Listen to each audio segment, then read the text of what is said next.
lot of people move to Sarasota County because they dream of living on the water, boating to lunch, or watching sunsets from their backyard every day. And if you're one of those, then this video is for you, because today I'm breaking down 5 of the best waterfront and boating communities in Sarasota County. And real quick, before we get started, just a reminder, I do help people like you every week who are planning their move to Sarasota County, and I'd love to help you too.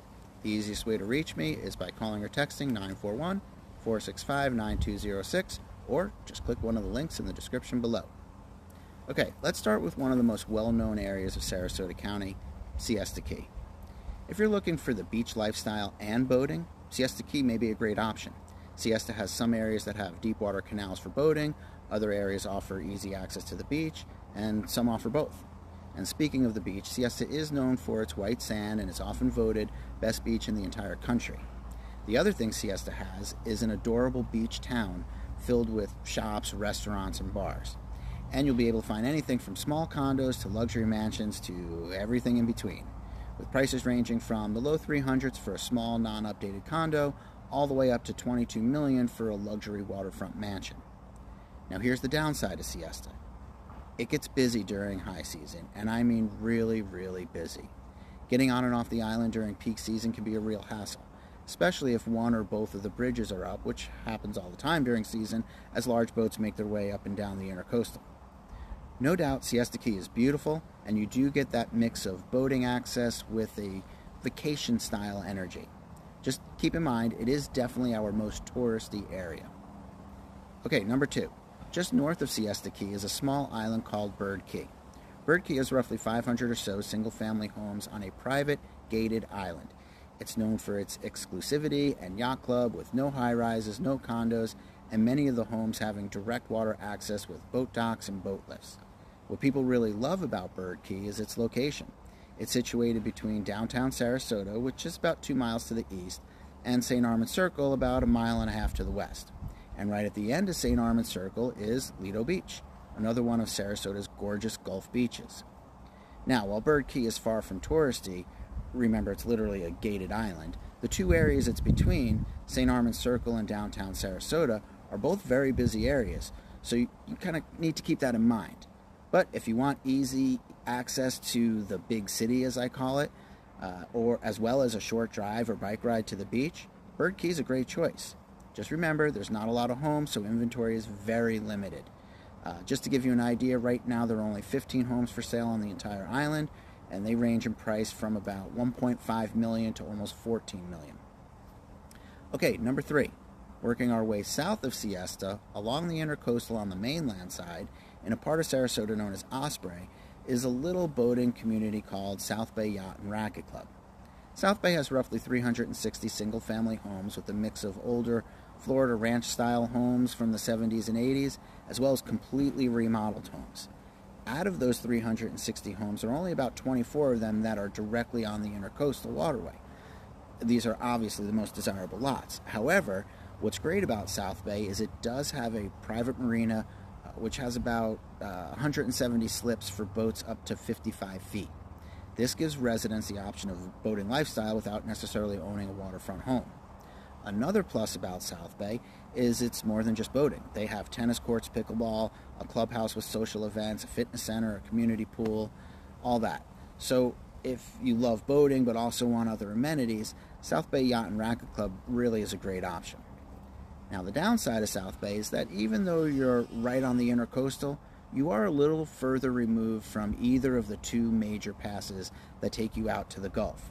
You've got the Venice Inlet to the south, which is about a 5-mile boat ride, or you've got Big Pass to the north, which is over 10 miles away.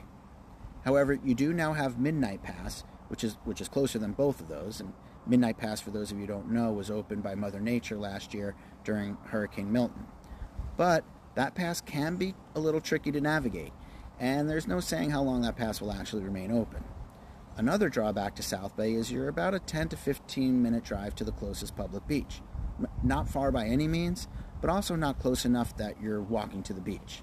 And bottom line, it's really not a beach community, definitely much more of a boating community.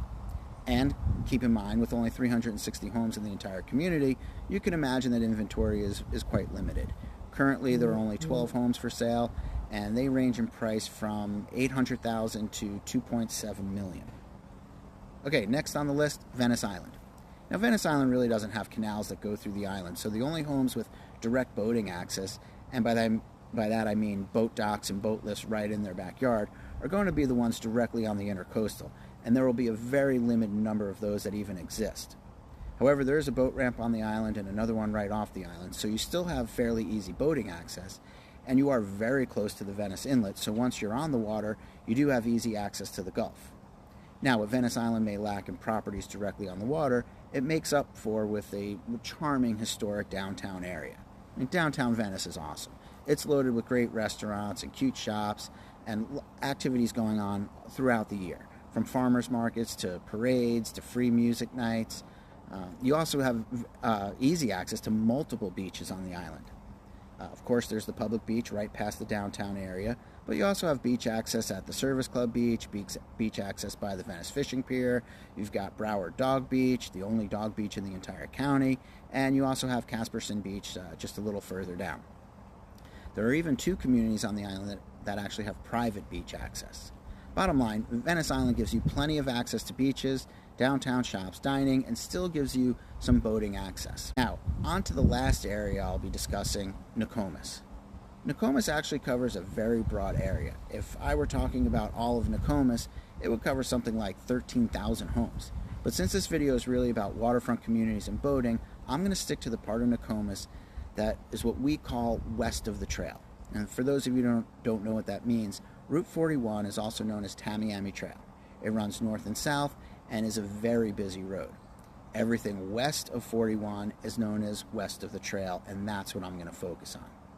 And when it comes to living the true coastal lifestyle, this part of Nokomis is hard to beat. And it really is my #1 pick for people who want both boating and beach access. Whether you live on a canal or directly on the intercoastal with your boat right in your backyard, or in a neighborhood like mine that has a boat basin, or you use the public boat ramp just a couple minutes away, getting on the water here couldn't be easier. And once you're out on the water, you have direct Gulf access through the Venice Inlet, which is right there.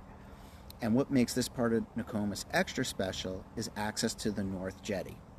Unlike the South Jetty in Venice, the North Jetty gives you not only access to the beach, but also access to the intercoastal, and it's a dream spot for paddleboarding and kayaking.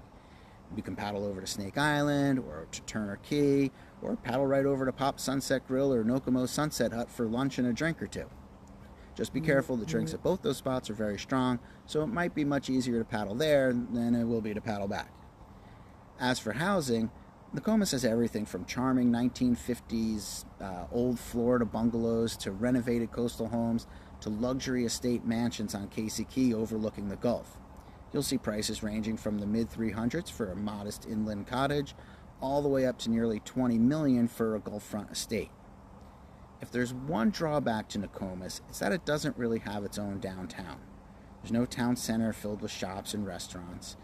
But the beauty of this location is that downtown Venice is only 5 to 10 minutes away. So, the question is, how to find the area that's right for you? Well, here are some things to think about before we wrap this up. How often will you boat? What size boat do you currently have or want to have? Do you want to walk to the beach? Do you want a busy social marina or a quiet waterfront living? Are views or boating access more important?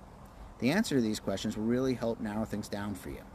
And that's one of the things I love about Sarasota County. There really is a perfect spot for everyone. The key is to match the neighborhood with what's best for you and your lifestyle. And that's where working with someone who truly understands these different neighborhoods can really help. So, if you're thinking about moving to Sarasota County and you want to explore the best waterfront and boating communities, just give me a call or shoot me a text. All of my info is in the description below. I look forward to helping you out. See you in the next video.